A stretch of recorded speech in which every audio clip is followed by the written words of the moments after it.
This season of the Creative Piano Teaching Podcast is proudly supported by my music staff. What I found was I set some goals and I posted them online, and all of a sudden it was like, I have to be accountable to that now.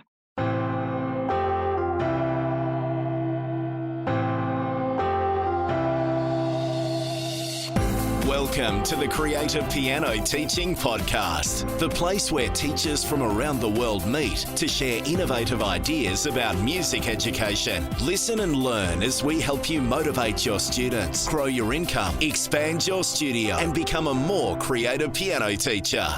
Hello everyone and welcome back again to Season 4, 2018 of the Creative Piano Teaching Podcast. My name is Tim Topham, your host for this show, and if this is your first time here, thank you very much for tuning in. And even if this is your 149th time tuning in, then a very special thank you to you for sticking with this podcast for so long and giving me your ears for part of your week.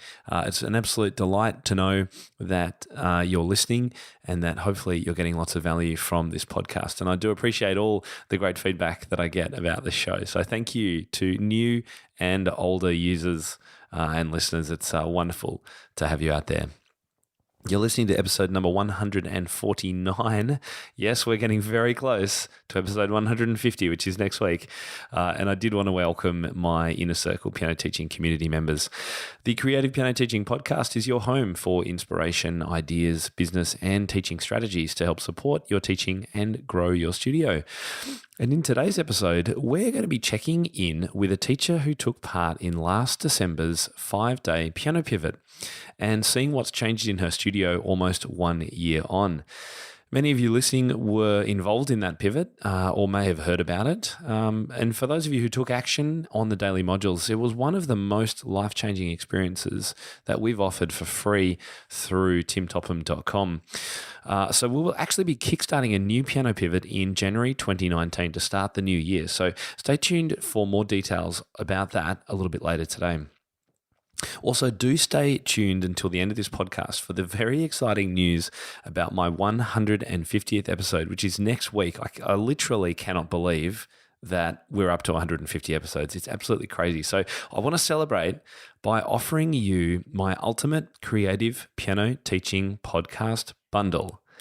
What is it and how can you get it?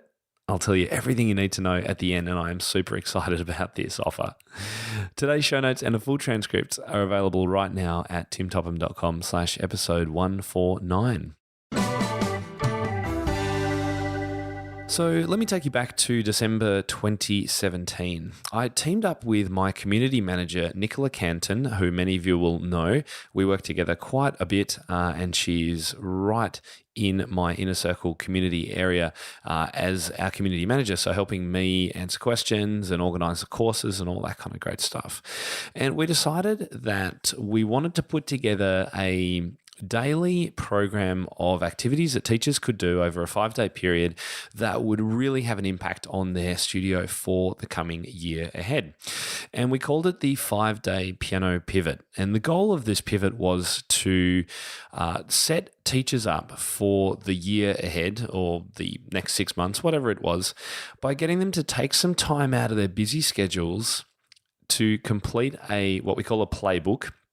So I guess a workbook, but we made it a lot more fun than that. A playbook of activities, one each day, that was going to have a meaningful impact on both their teaching and also their studio. And it actually ended up going to 7 days because we decided that we couldn't fit it all in. So we did a bit of a pre-launch to get people thinking big picture. And then we did a little wrap up at the end as well. So it was actually a 7-day pivot, but we've stuck with the name 5-day piano pivot because I think that is a really approachable amount of time. And if you're able to set aside, let's say, half an hour a day for the daily videos and then another half an hour to an hour a day on those days for actually completing the activities, then you will see, as you'll hear from my guest shortly, you'll see some great impacts in your studio. So well, let's just go through what the actual schedule was all about. So the way it worked was we actually did this on Facebook Live, and we've changed that up for this next version, which is starting in January 2019.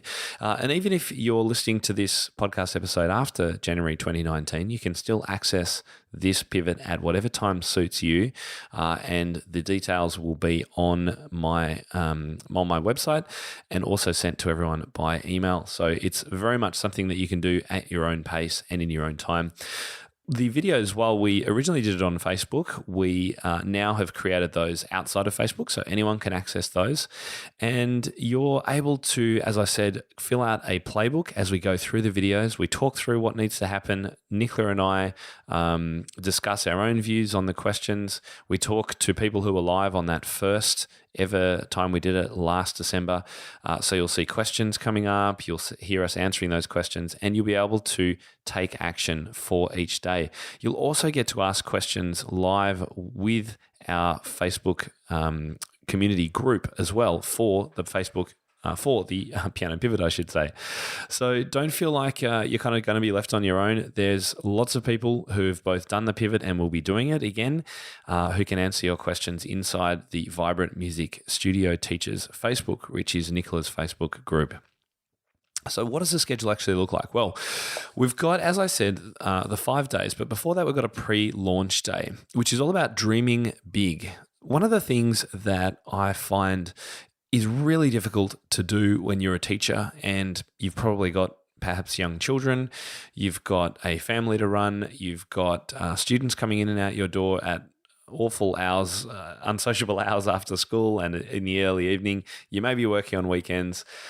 One of the things that's really difficult to do is find time to dream big. So on the pre-launch day of the pivot, we actually take you through our Blue Sky Brainstorm, which is helping you create a mindset you'll need to feel creative and set goals and really have success in the rest of the pivot.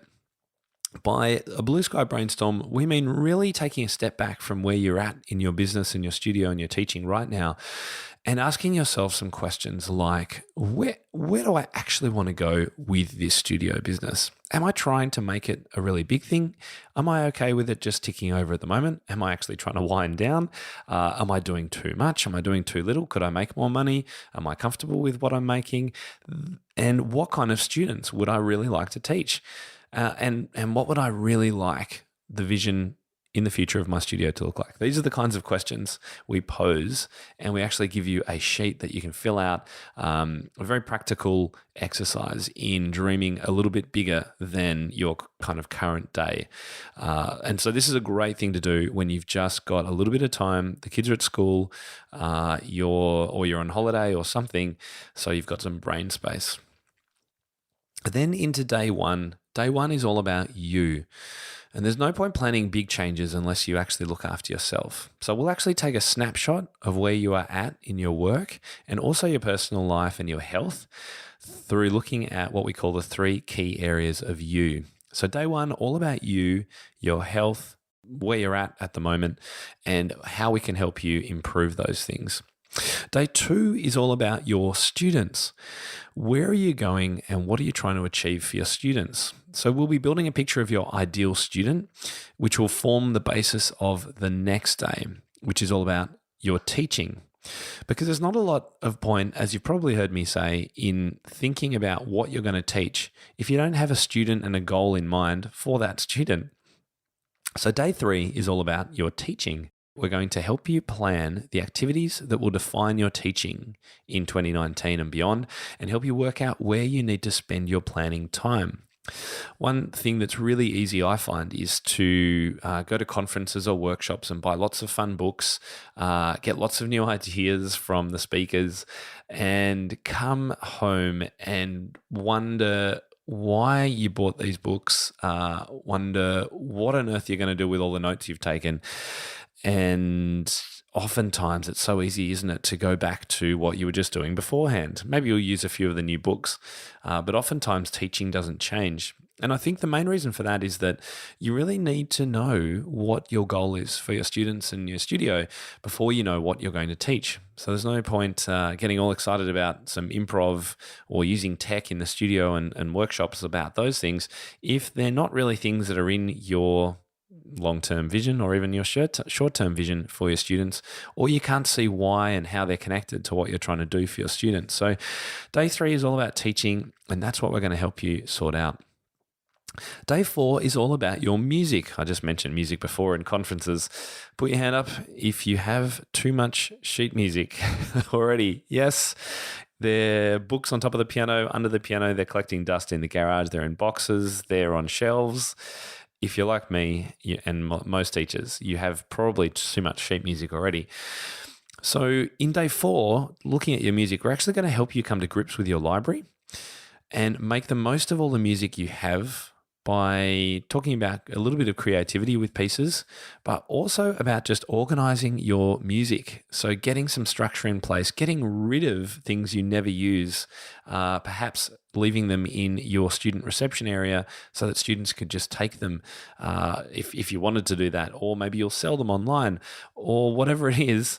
We'll also give you some idea about how much money you should be spending on all your music books, so you don't go to a conference and suddenly realize you've spent $500 that you really, one, didn't need to spend, and two, couldn't afford to spend.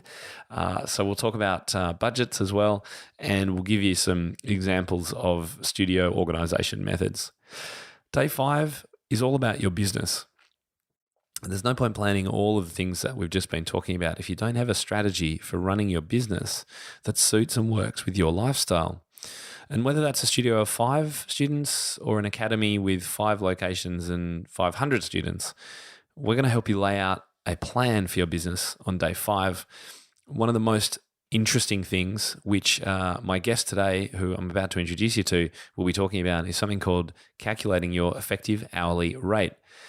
One of the most important things we're doing in the day 5 of the business is looking at your expenses and your income and working out how much you're actually getting paid per hour, because it's not what you probably think it is.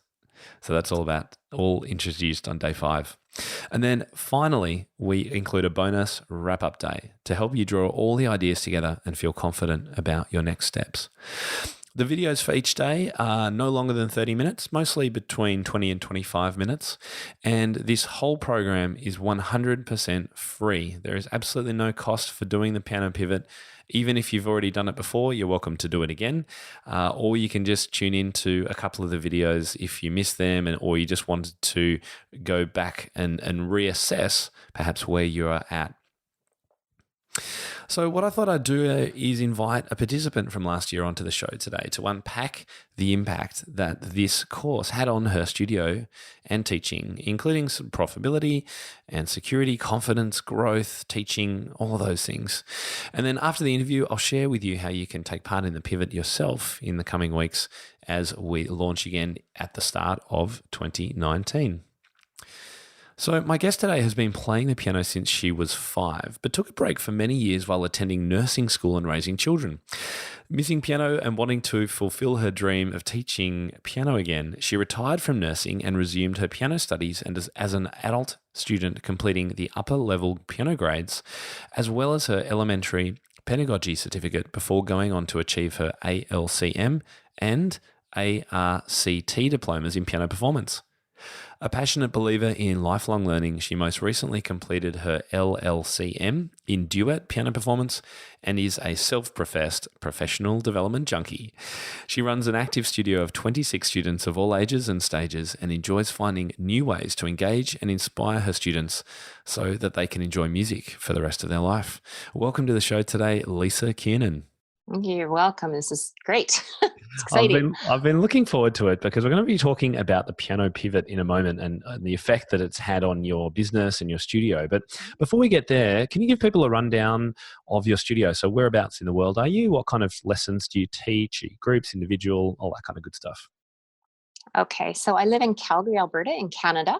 And currently I have 26 students ranging from preschool age to adults, and lots in between, mostly private lessons. I do some buddy lessons. This is new for me this year, which is very exciting. And I do teach group lessons to all of my students every about 6 to 8 weeks. Got it. And you're actually one of my foundation Inner Circle members. You joined right back in March, I think, or sometime around then anyway. Can you remember what made you decide to join the Inner Circle? Well, I'd been watching Facebook Lives, and I'd seen a few of the free webinars, and I was really quite intrigued. I knew that piano teaching could be more exciting both for myself and for students. And the things that I saw that you were offering kind of really grabbed me, really gravitated towards hooking kids and engaging them in their lessons. I don't want to be a babysitter for those students, right? And I wanted something that I would really make them want to come to piano lessons. Yep, and I think the other challenge is, of course, just knowing what to do if you're not going to follow those kind of structures that we were all brought up in with our often classical traditional teaching, where the method book comes out, all that kind of stuff. So it's like, okay, well, what do we do? And that's what I love, obviously, sharing with members. So, well, and there's so many supportive people there, right? The forums are great for ideas, new ideas. So how creative would you have ranked your teaching out of 10 when you started your studio? Probably about a 2. Yeah. Yeah. Wasn't very creative at all. So can you think, just before we get into the effect of the actual piano pivot, more generally speaking, what are some of the things that have changed over the course of the last few years for you in the pedagogy side of your studio? In the pedagogy side, definitely more emphasis on oral, using the ear, right? Hearing before seeing, right? I'm not such a huge, massive proponent of pushing note reading right away to my beginners. So I'm using different ideas. The notebook beginner, using rote teaching, things like that, playing around just by ear. And I think that's big. Kids tend to get, my experience with kids and reading very early is they get to a certain point and then they hit a wall. And that's when they start to slide downhill because they're really, truly not understanding what they're doing at the piano. So I knew there was gaps in my teaching that I needed to brush up on and fill. So that's been great. And have you got any examples of the effect that you've seen that have over a couple of years, having worked with a beginner in a different way? Oh, absolutely. Absolutely. Just a stronger foundation all around. They can, they're not just reading by a finger number, which some of them tend to do. I still get students when I ask them what a note is, they'll say 1. Oh, yeah. Yeah. One is not a note or 1 is not a note. But stronger intervallic readers, stronger ear. And yeah, it just all around is more enjoyable for them. They're not tied to a bunch of black blobs on a page it's hard for them to decipher. It's fantastic to hear. So let's talk about this piano pivot. And people listening who haven't heard about it before would probably be wondering what on earth we're talking about. So can you give people just a really quick overview of what the 5-day piano pivot was all about, what it looked like, and then we'll get into what effect it had for you. Yeah. Okay. Well, the piano pivot was 5 days and of webinars with Tim and Nicola Cantan, and it covered everything from your dream studio through business practices. How do we figure out what our effective hourly rate is? And it was quite shocking to discover that we're really not making what we think we're making. How do we decide what we're going to teach? There was a method book audit. There was a studio clean out.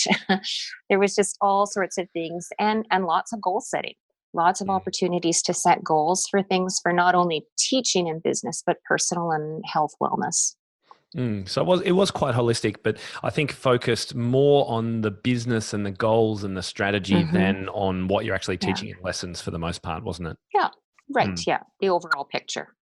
And I remember it was kind of funny because Nicola and I had planned a 5-day piano pivot, and that's exactly what we called it. But it ended up being 7 days because we couldn't fit everything in, and we wanted to do a sort of pre-launch and then a wrap-up. So pre-launch. It that's was right, actually a 7-day piano pivot, but we'll stick to the name 5-day. So what made you decide to join us for that? Well, again, I was kind of intrigued. I knew that I wanted some things to change about my studio in particular.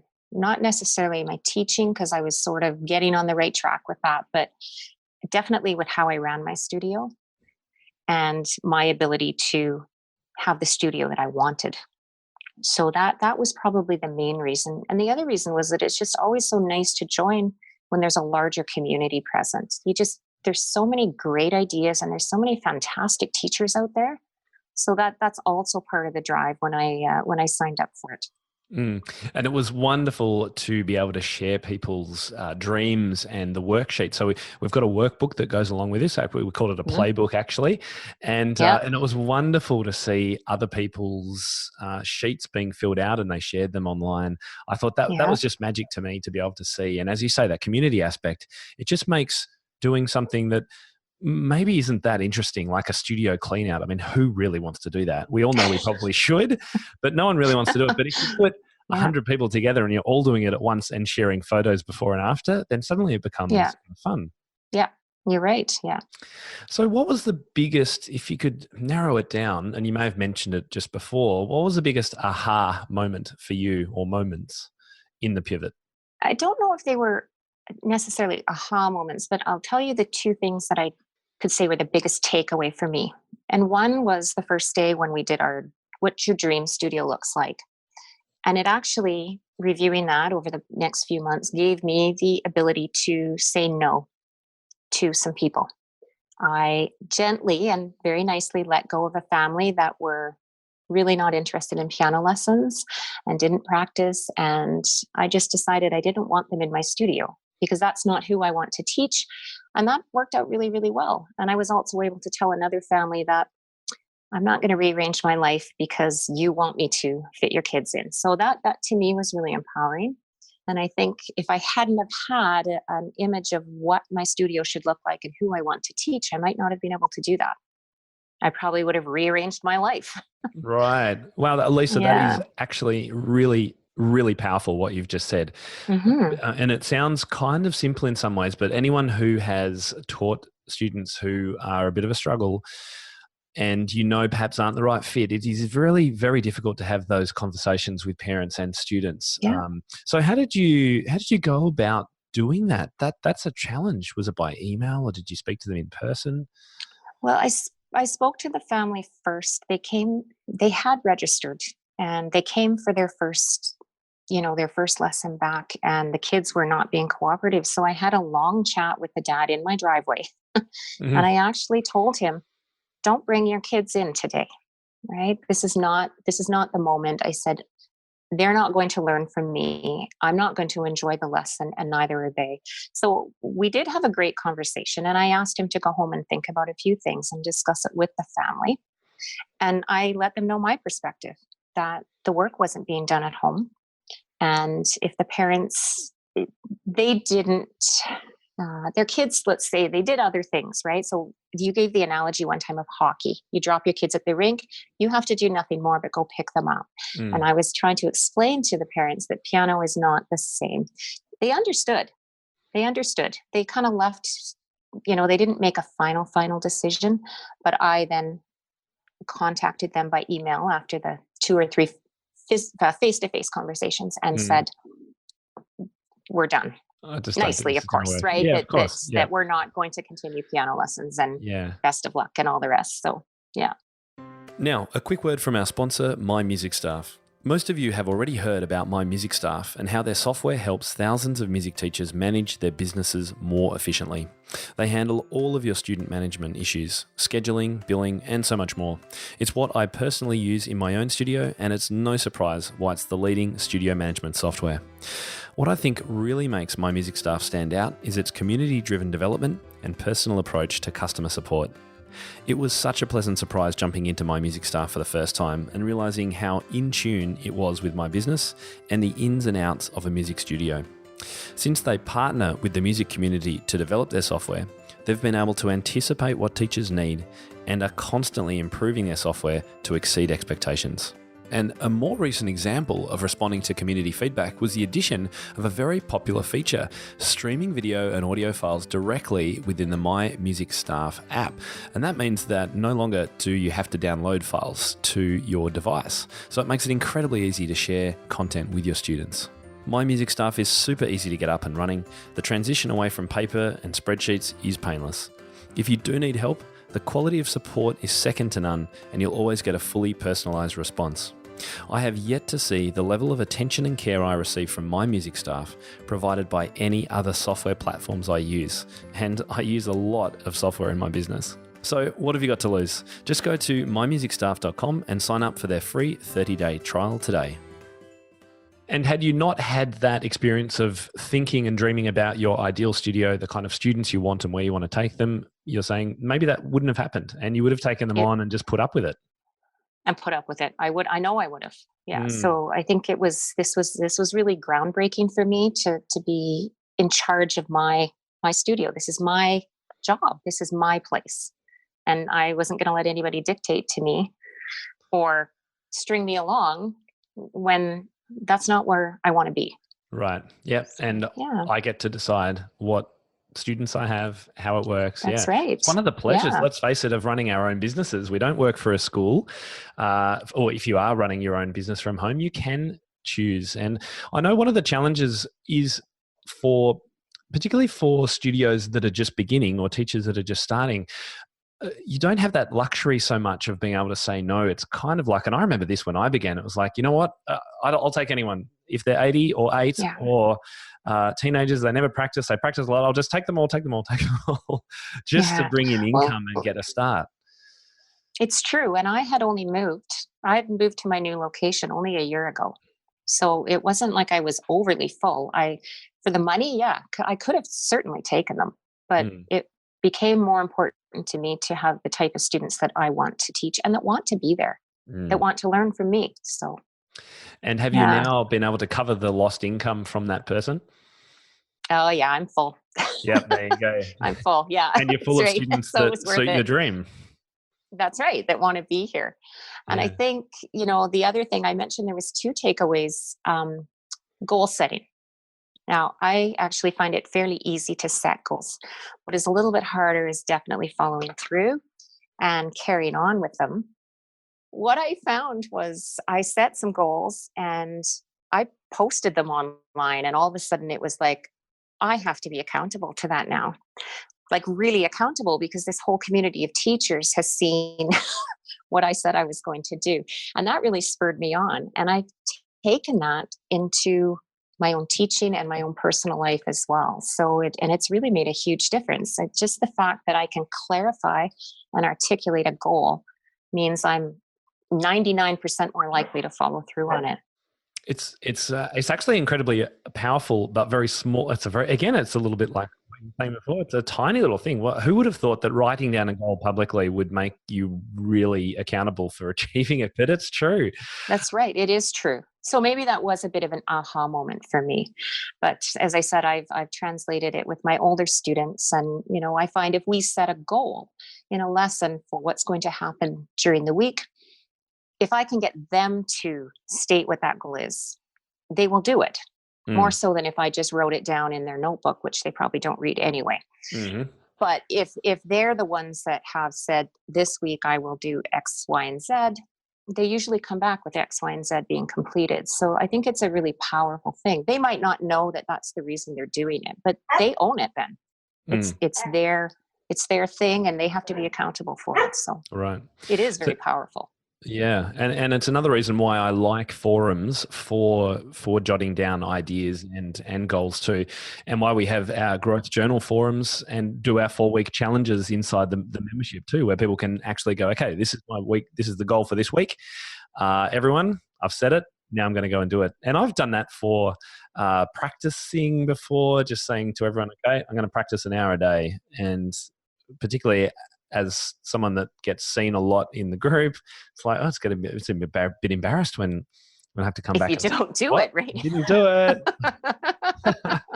So Yeah. I think I agree. It is really, really powerful, and actually something that I'm really looking forward next year to seeing how I could make goal setting an even easier thing for teachers in the inner circle to be able to do and share with people. So yeah, stay tuned for some more on that. So you've talked about a couple of your aha moments. Let's kind of fast forward to the end of this year, because the Piano Pivot was almost a year ago. Mhm. What are some of the things that have changed in how you go about teaching? And I think you might have mentioned the buddies before. Was that a result of Yeah, the it conversations was. you had? Yeah, it was. It was actually one of the things that I had set aside to look more into. Right, to look at buddy lessons. I think it's a fantastic way to teach. Mm. And I have got 3 families that are doing 3 sets of buddy lessons, and it's just those are my favorite teaching days. Actually, they're so much fun. So tell everyone Yeah. listening, what's a buddy lesson to you? Because people have different ideas about what that means. Right. So for my school age students, I take one student and she'll come for her private lesson for 40 minutes. And when she's done, another student comes and joins her, and we do 20 minutes of work together. And that can be working on ensemble work, can be doing rhythm, games, all sorts of things we do together. We're doing solfege with all my buddy students right now. And then first student leaves after 20 minutes and the other student stays for her private lesson. And I modify it a little bit. I have two sets of siblings where the one is quite a bit younger, so he has a shorter private lesson, 20 minutes buddy time, and the older sibling has her longer lesson. So it works out fantastic. Oh, that's great. Yeah. Yeah. And you've seen the result in the students. I mean, obviously I'm guessing they would enjoy the interaction, but are they getting them to, do they get to do duets or play together or things like that? Yep. We work on playing together, even if it's simple, because I had a brand newbie and a girl who'd been 2 years, but we still managed out hot cross buns and working on dragon dance with couple of them. So yeah, it is great. We get to the piano with both of them. They absolutely love it. Oh, that's wonderful. And anything else that changed as a result over the last year? Yeah, well, I did a few of the courses that were in the inner circle, notably the preschool beginner class. Mm-hmm. I did the 4-chord composing. Mm-hmm. I've started the garage band one, and I am incorporating the chording in particular with my tween and teen students, all of them. And plans to do more with the younger set as well, but they are absolutely thinking it is the bomb. Right. That they can play that? Yeah. And it So sounds like pop music. It sounds like pop music, and we're delving actually into how do we now take those chords, and here's an Ed Sheeran piece, let's go. And so it's been really great. And all of a sudden these kids, they get to play what they want to play. That's the biggest thing. Right. They don't want to play minuets. Right, that's right. Yeah. And a minuet might be good for them, but if that's all you're doing, then you're going to lose them. Yeah, that's right. Yeah. I'm well in agreement with that. Yeah.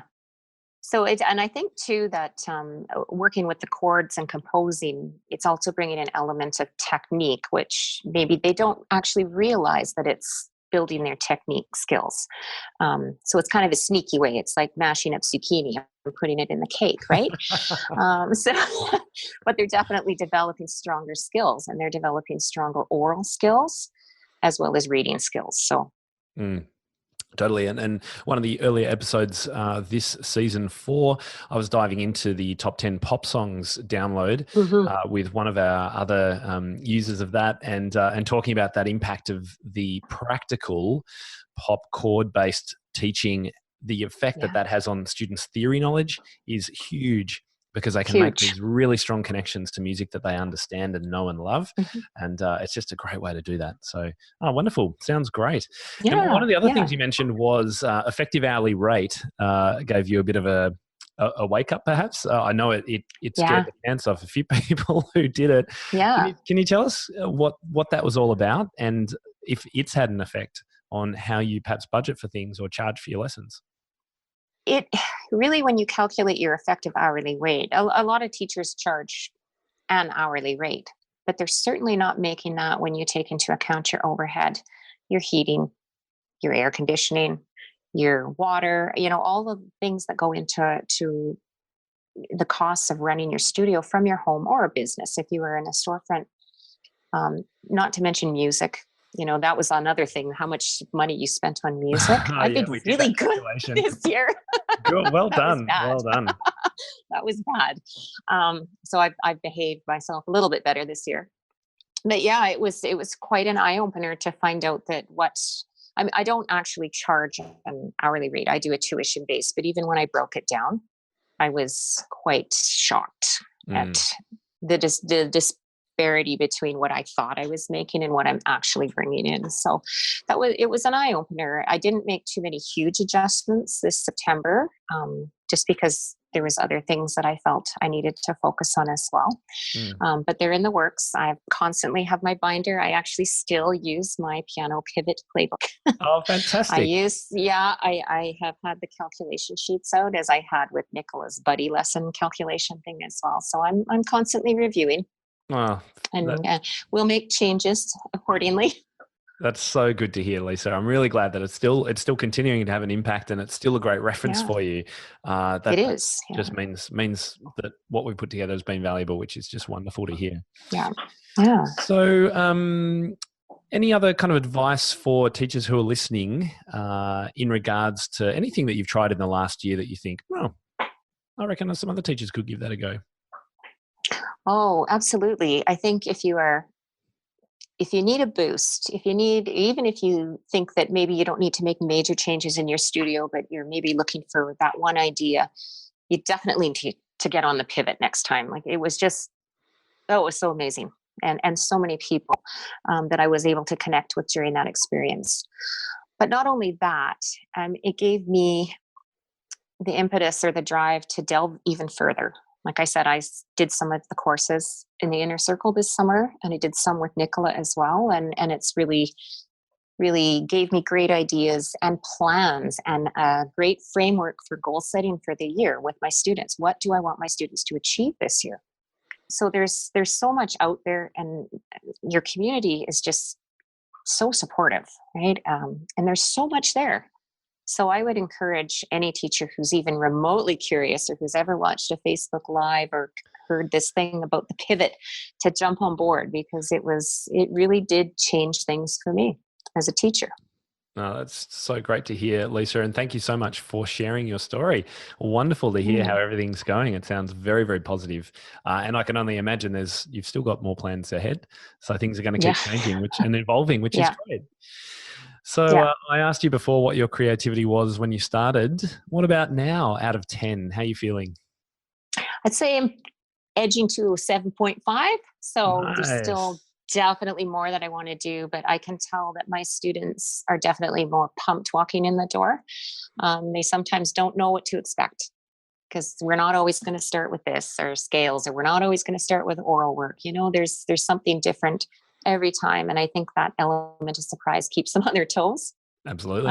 Yeah. But I think I've definitely come a long way. I see the value in it, I think. And that, to me, has been the biggest game changer, that I see the difference it's making with my students.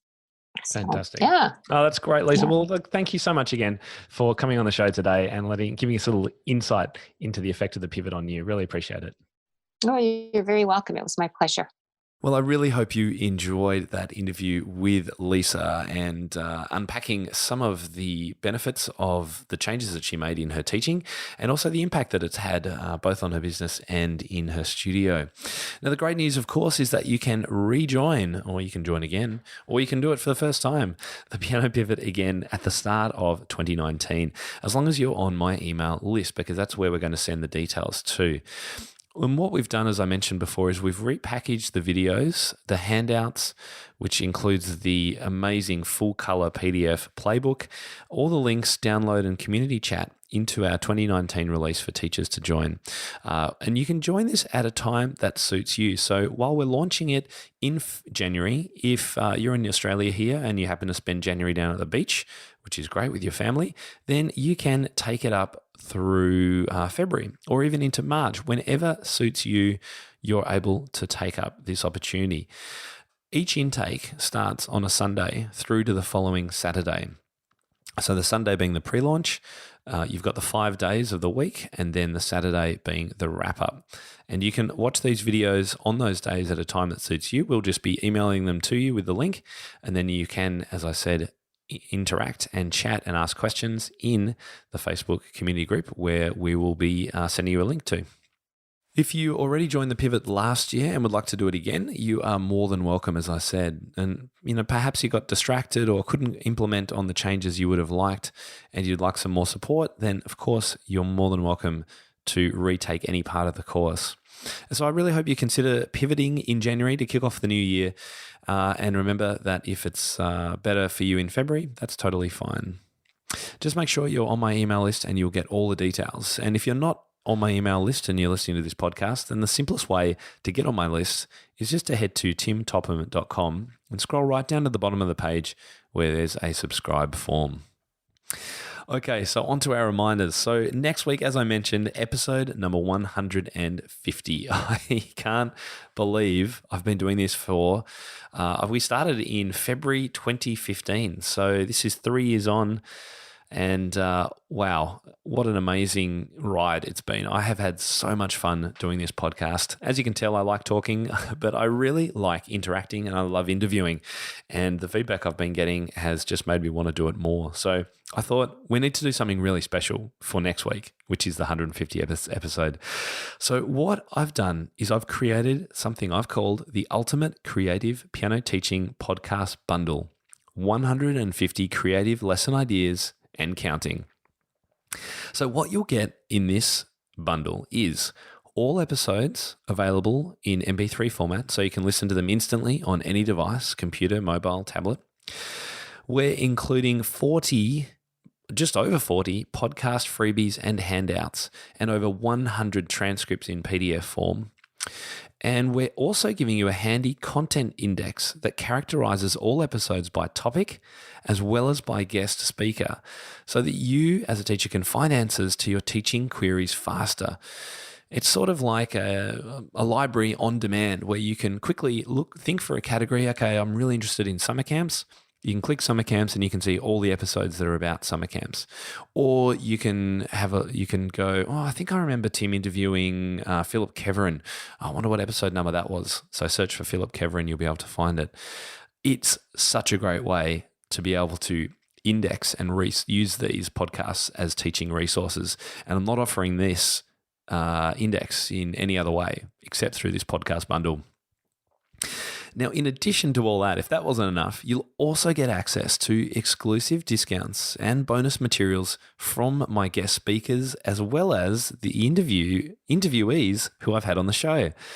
You'll also get the most popular downloads from timtopham.com blog, such as my left-turn pattern worksheet, my top 10 songs, and my 3 keys to a comprehensive piano lesson plan document.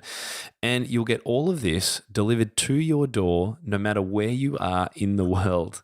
Yes, it really is the podcast bundle every piano teacher should own, and it will be delivered to you as a USB drive with all of that stuff preloaded and ready to go.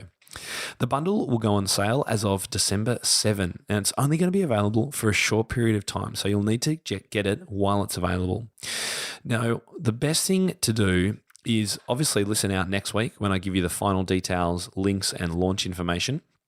But in the meantime, make sure you subscribe to my email list so that we can keep you in the loop. You can just head to timtopham.com and scroll to the bottom, as I mentioned just a moment ago. Full details next week. I can't wait to unveil how you can get your hands on the Ultimate Creative Piano Teaching Podcast Bundle. It is one hell of a good deal. Now, next week on the podcast for the 150th episode, I thought we've got to do something special. So what I decided to do is put out my feelers to my contact network, and I've invited a team of some of my favorite expert teachers from around the world to come on the show together. We've never done this before, and share their thoughts on the future of piano pedagogy. And so what I invited each of them to do while we were all there live, it was quite fun to organize this one, was ask them to present their, just a thought that we could all have a bit of a chat about. And it's such a great discussion. We recorded this a little while ago and we had such fun. I can't wait for you to meet the guests, including Bradley Sowash and Forrest Kinney, Lindell Kennedy, Nicola Cantan, Paul Myatt, and Tom Donald from the London Contemporary School of Piano. And join us for a really fun conversation that's both enlightening. We have lots of great laughs, and I know will be thought-provoking for many of you. Full details of how you can get the Ultimate Creative Piano Teaching Podcast Bundle as well, shipped to you before Christmas, will be released then. I'm Tim Topham, and this is the Creative Piano Teaching Podcast. Thank you so much for listening. Ladies and gentlemen, That will conclude this evening's entertainment. Oh, thank you. Thanks for listening to the Creative Piano Teaching Podcast. We'd love to help take your teaching to the next level as a member of our supportive community. Use the coupon Piano Podcast for $100 off an annual membership of Tim's Inner Circle today. To find out more, head to timtopham.com/community.